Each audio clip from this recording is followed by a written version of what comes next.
Our final speaker for this morning is Dr. Kniel. Callie's going to be speaking with us about COVID-19, the outlook for 2021. And thanks, Callie, for joining us sort of on short notice and being our last speaker. Sure. Slides look good. Thank you very much. Great. Okay, well, good morning, everyone. It's really a pleasure to be here with you. I've really enjoyed all the talks this morning. And so we're going to shift gears a little bit, leave the field, but we're going to be thinking about something that we all have to think about now in order to produce all the wonderful crops that you all do. And I have been asked quite frequently lately, so my lab works a lot in viruses, and I also work with the state of Delaware now for wastewater epidemiology research. So we are working with SARS-CoV-2 in my lab.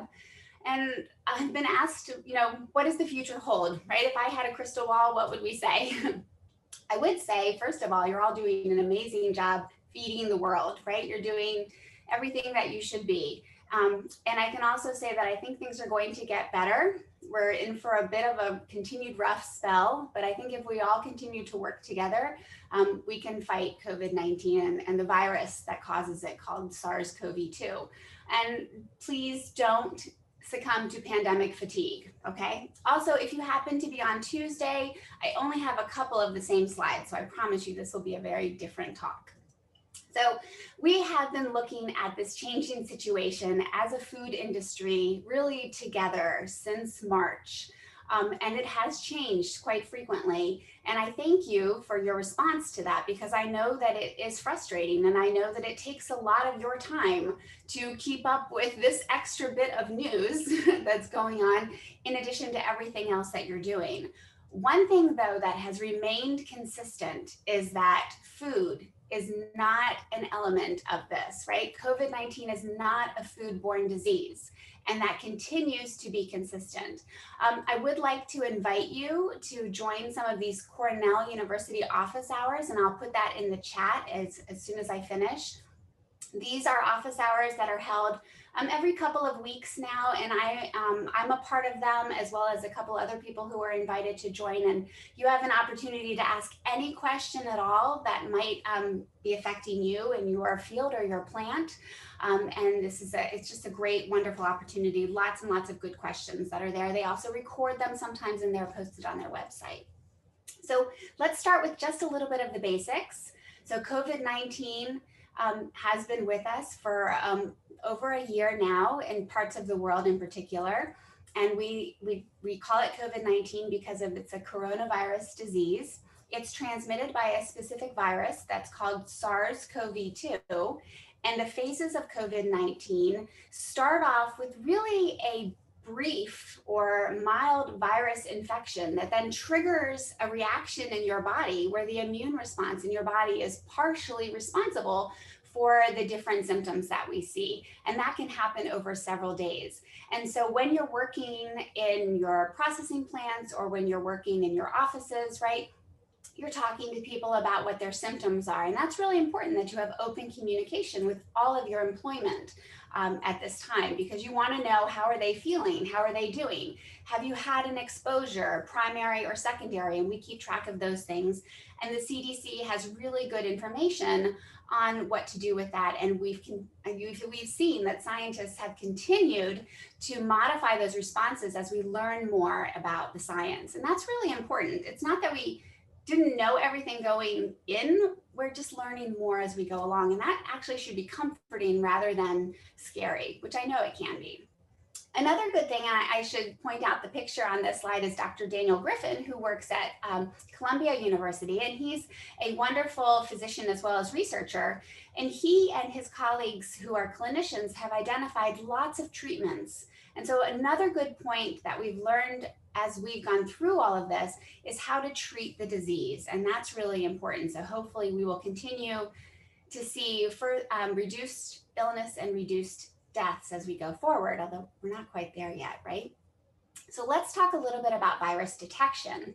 The genetic material of this virus is detected by looking for it and amplifying it, meaning we make more of that signal because usually there's such a small amount in the samples that are there. We can do that when we're looking at cheek swabs or saliva or wastewater as being done as well. And we can also find the virus sometimes on other surfaces, right? And as you see here on the bottom of this picture, in the food industry, this sort of raised a bit of an alarm over the summer and continues to, depending on what country might be looking and doing environmental monitoring at different times, right? And here you see some images out of China, as well as there was New Zealand was tied to this story as well, where virus was identified in frozen food. Well, we can find the nucleic acid, we can find the genetic material of the virus in different places. We've seen that especially in hospital settings. It doesn't mean it's an infectious virus, and it doesn't mean that that virus can be transmitted that way. What's really important about this information is not that it's a concern for the food industry, but it's a potential concern for disruption of our food processing chain and food supply chain. And that's where we are all really concerned about it, right? So we're watching the news, we're looking for changes in trade policy. And what's really been a solid response from the CDC and WHO, as well as many of the governments involved, including the New Zealand government over the summer, was that the statement is no evidence to suggest food is associated with virus spread, right? Including the food products, the food packaging products, the cutting boards, all of that. So that's been a really important, consistent message for all of us. But what we have seen is that our food systems need to be more responsive and adaptive, right? We have to adapt and change. And as you can see, starting early on in March and April, we have seen COVID-19 really attack members of the food industry. And that's not necessarily because of what's happening in the plants themselves, but we know that individuals who work and support our food industry often live in close contact quarters. And so we're realizing, well, if we're going to have problems like COVID-19, we're going to have to figure out how to deal with that as well. Other responses, though, by the food industry have included changes in the way food is sold, right? We have had more people buying online than ever before, and more people looking for comfort food. So you can see here Kraft reacted by creating value size for people buying macaroni and cheese because that was identified as a comfort food, right? You can see from this chart, there was changes in the way people were buying food. Maybe hoarding might not be the right word, but certainly people were looking to purchase more of certain things because they were not certain if they would get back to the store or when these products would become available. And so as members of the food industry, we're all participating in this and seeing a lot of changes and having to react to those pretty quickly. We've also seen that the food industry is quite resilient, not only in responding to how people shop, but in responding to how we protect members of the food industry. You can see here on the right-hand side where it's pretty difficult, and many of you who work in processing plants or lead processing facilities, you know this, that it's hard to separate people, right? But it was done. We were successful at doing that. It didn't happen right away or overnight. It certainly took a lot of work. And you can see there was a lot of concern for outbreaks, in particular those that were happening at meat and poultry processing plants because of the large numbers of people that are there. And here you can see some of the images of the means of protecting individuals, of providing a little bit more social distance. And on the right-hand side, I have some poll results that were shared from one of those office hours early I guess this was probably around July or September when I took this picture. And you could see people were really still concerned about what employees were doing outside of work, because we can protect and figure out what's going on at work, but we also have to communicate to our employees how important it is that what they do outside of work also be thoughtful and careful regarding transmission of virus. It wasn't just the meat industry either that was involved. This is one of the larger outbreaks that involved produce production. And luckily, in our area, we haven't seen these types of very large outbreaks. And I think that's because people have been so responsive and really done a good job. And I think Delaware has done a great job in terms of communicating information. But as we know, across all commodities, workers and employers are at risk. And you are all doing a really good job of trying to communicate with your employees what are risks of exposure.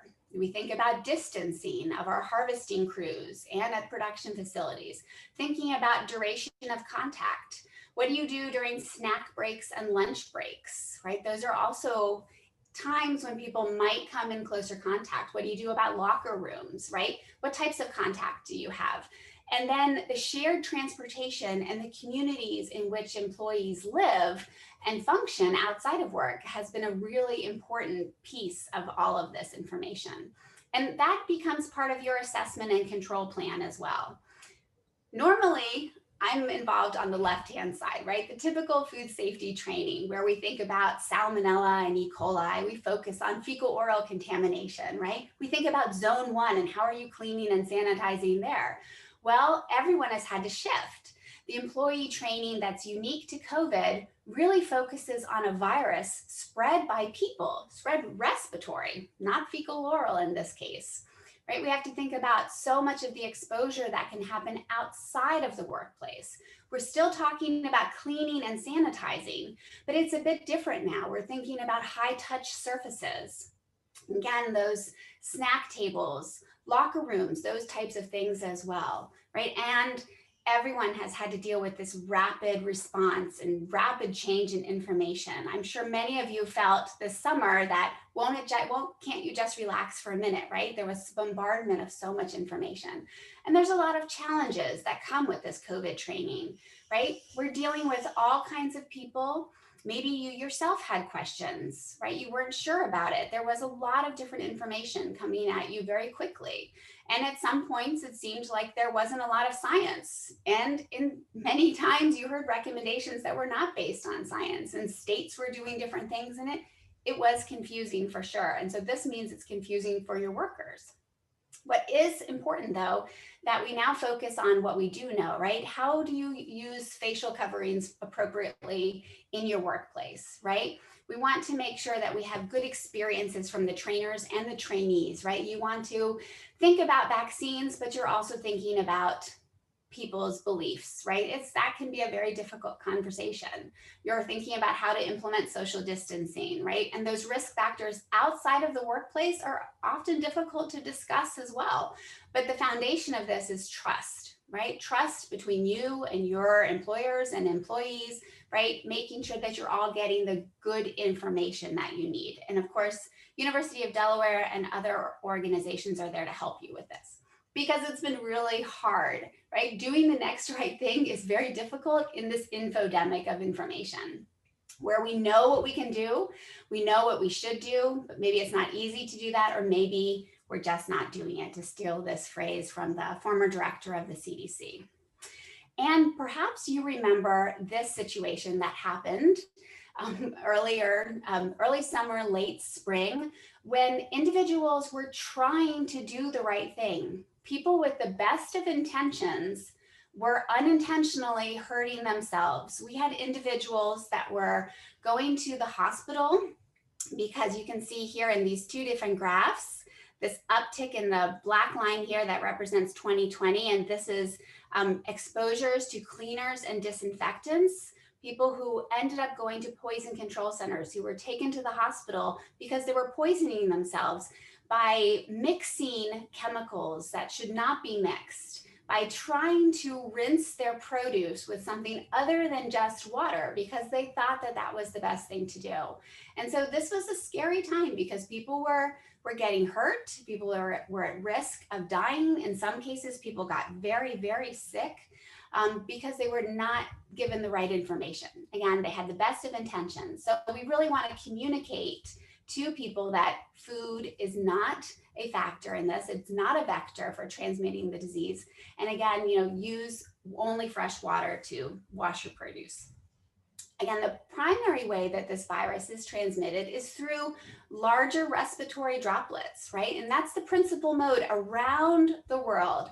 So then why do we see so many people cleaning? And you might have heard this phrase called hygiene theater, where people are very diligently cleaning all the time in all different surfaces, right?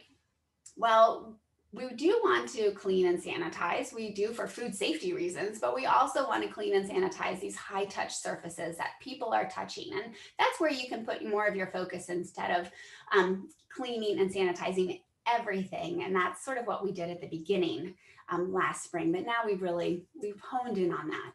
And we can do that because SARS-CoV-2, the virus that causes COVID-19, is an enveloped virus.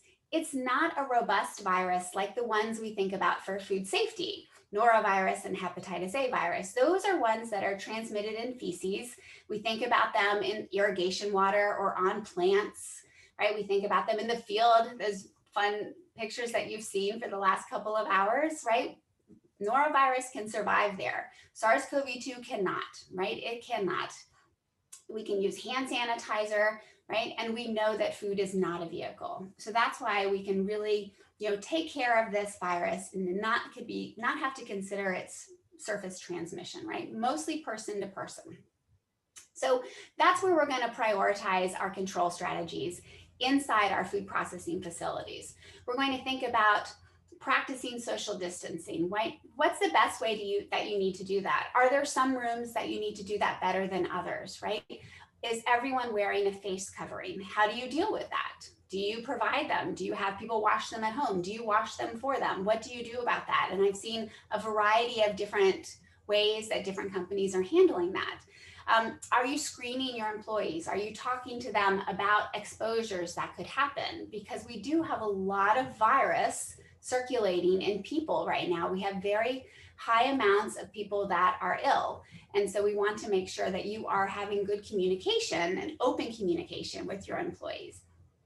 Do you have frequent hand washing? Because that is a really important aspect of this, is hand washing. And you also want to talk to people about how they can reduce transmission, right? Wash your hands frequently, don't touch your face. And then comes in those high touch surfaces that you're cleaning and disinfecting, and then talking about hot spots, about the community spread, those kinds of things. That cleaning and sanitizing is still really important though, especially for food safety as well as for aspects of COVID-19, right? And so here's some guidance, and I can make these slides available to you if you would wish. Some of this is all available though at that site for Cornell University, and UD also has some of these things. So you can see that we're using sort of basic surface sanitizers and disinfection. Because SARS-CoV-2 is an enveloped virus, you don't have to worry about extra special types of disinfectants or things like that. Your routine surface cleaning and sanitizing will be appropriate. Maybe you want to add doorknobs or things like that, those high touch surfaces, things you don't normally think about for food safety. And cleaning and sanitizing is as you would normally do that, right? You're cleaning first and then sanitizing afterwards. And then we're adding a disinfection step to those high touch areas.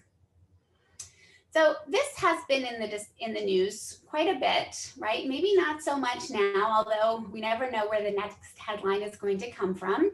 And this is about the stability of SARS-CoV-2. So I mentioned that this virus is an enveloped virus and it is not very stable, right? So the studies that are showing that it can survive for up to 3 days on different surfaces is really just looking for the genetic material of that virus. It's not looking for a virus that's infectious to humans. There was some studies that were able to use cell culture models to be able to grow the virus in the lab, and they showed it could retain some infectivity, but that's really low. So when we think about transmission this way, the risk is very low. Nevertheless, we're going to rely on our good cleaning and sanitizing, just as we've talked about, right? And remember, the majority of transmission is really occurring from person to person, not from surface. There are cases where we hear about, just like with frozen food, we hear about the genomic material of the virus being transmitted through air or in hospital settings. And that's where we think about higher loads of virus. There was more virus there. And so then maybe it was then detected on an air conditioning unit, right? Because in a hospital, you might have a lot of aerosolized particles, but we don't have those conditions in sort of outside of a hospital setting. And again, we're thinking about close proximity, large respiratory droplets. And that 6 feet really comes from the physics of the particles that I'm spewing now, any of us when we're talking, that come out of our mouths and fall, right?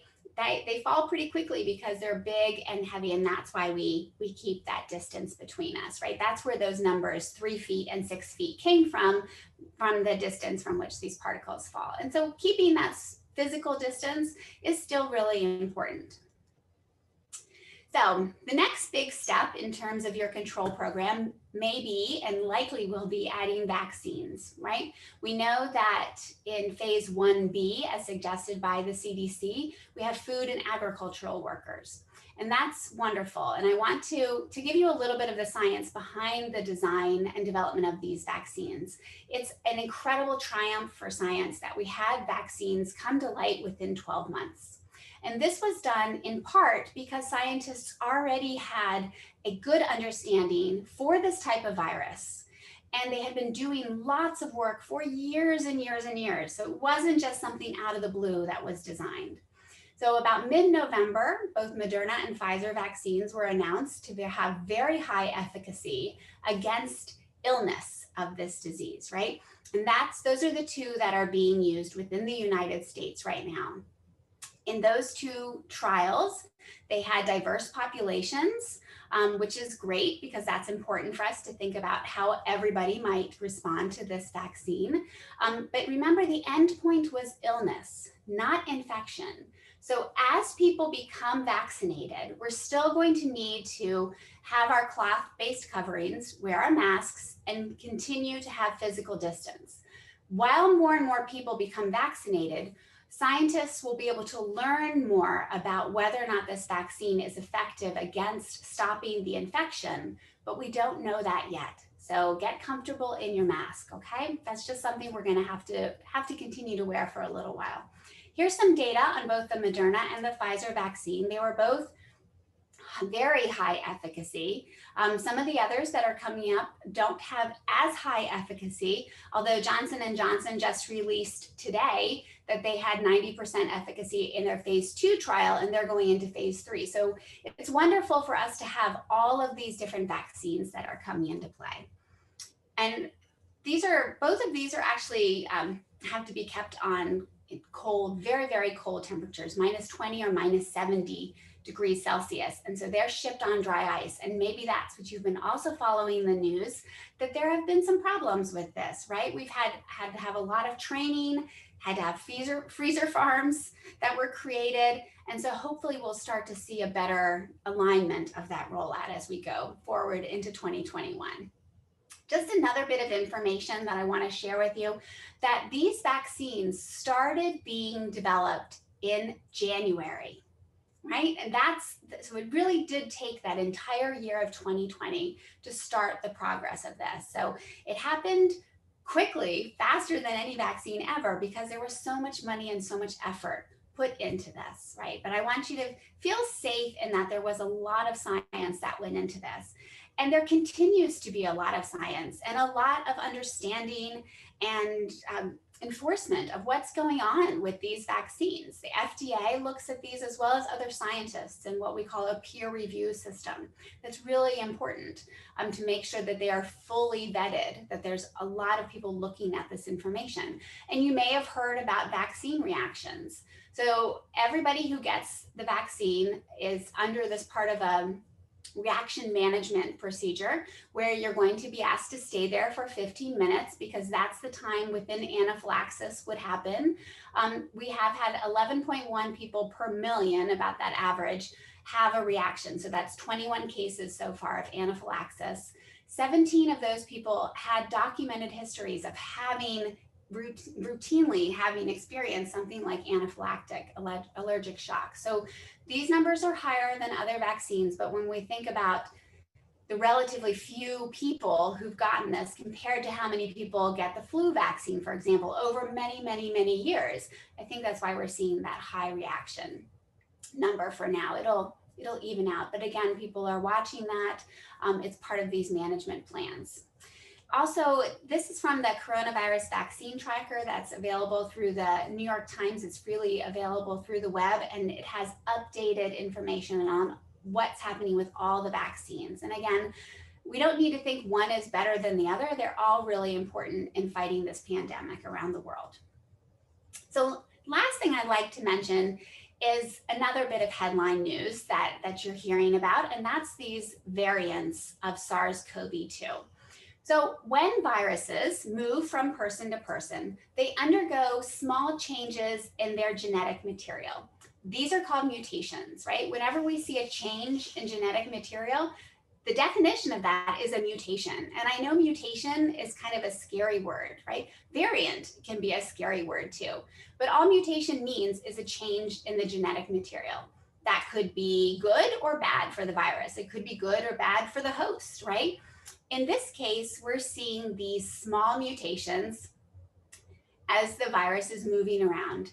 And the virus that seemed to have several mutations, one was found in the United Kingdom, or first detected in the United Kingdom. Another one was first detected in South Africa. The United States is not able right now to sequence all of these viruses like they did in the UK. So they were able to really monitor this very closely in the United Kingdom. In the US is doing this a little bit better now. We are actively trying to sequence more and more of these viruses. It's not that easy to do. It requires specialized infrastructure and specialized training and money. So we're starting to do more of that. What I do want you to think about though is when you hear about these variants, they are being detected because there's a change here in the spike protein, and that can be detected during the testing. So they're being identified that way. But what I want you to understand too is that this virus is actually mutating pretty slowly compared to something like influenza, and we handle that pretty well, right? And what's really good to know is based on all the epidemiology, that's the study of the transmission of this virus, of the new variants through lots of people, the variants are not associated with increased severity of illness or increased hospitalization or increased death. So they haven't seen any of those things happening. There is more proliferation, meaning you can make more virus particles here in the upper respiratory tract, which means you could transmit more to other people. But if you're wearing your mask, you can't, right? If you're keeping physical distance, you don't transmit those viruses. So you don't need to worry about it if we're doing the right things, right? That's what's really important. Also, the vaccine has been shown in a laboratory to be effective against these variants. And I think we'll continue to see that. And so that's what's really important, because I know that that has been really scary to individuals. And when we see these headlines, sometimes they're more shocking than others. So with that, I thank you for your time and attention, and especially thank you for everything you are doing to feed the world and continue to work under these challenging circumstances. Please continue to wear your masks, maintain your physically distance from other people, right? Wash your hands often and stay vigilant, alert, and optimistic. And with that, I will put that link in the chat, and if there is time for questions. All of us understand what's going on a lot more. Okay, so there is one question. Let's see.